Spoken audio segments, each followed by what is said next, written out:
హే నిన్నే 2008 ముంబై అటాక్ గుర్తుందా? గుర్తుంటదిలేండి, ఎవరు మర్చిపోతారు?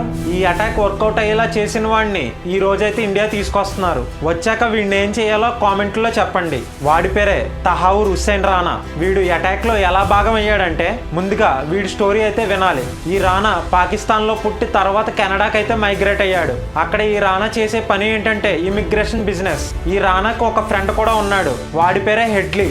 వీడే ఈ ముంబై అటాక్ టోటల్ ప్లాన్ వేసింది. రానా వీడికి తన ఇమిగ్రేషన్ బిజినెస్ తెలివి ఉపయోగించి వీసా వచ్చేలా చేసి ఇండియాకి వచ్చేలా చేశాడు. అందుకే ఈ రానా వల్ల ప్లాన్ వర్కౌట్ అయిందని అంటున్నా. ఆ అటాక్ అయ్యాక 2009లో రానా అయితే అమెరికాకు దొరికాడు. అలాగే రానాకి 2013లో 14 సంవత్సరాలు జైలు శిక్ష అయితే వేశారు. కానీ మన ఇండియా ఈ రానాని ఎలాగైనా తీసుకురావాలని చాలా ట్రై చేసింది. ఆ రోజైతే వచ్చేసింది. తిహార్ జైల్లో ఎయిర్పోర్ట్లు అయితే చేసేసారు. కోర్టు తీర్పు ఇచ్చిన తర్వాత జనాలు కోరుకున్నట్టు ఉరి శిక్ష వేస్తారో లేక జైలు శిక్ష వేస్తారో కింద కామెంట్లో చెప్పండి.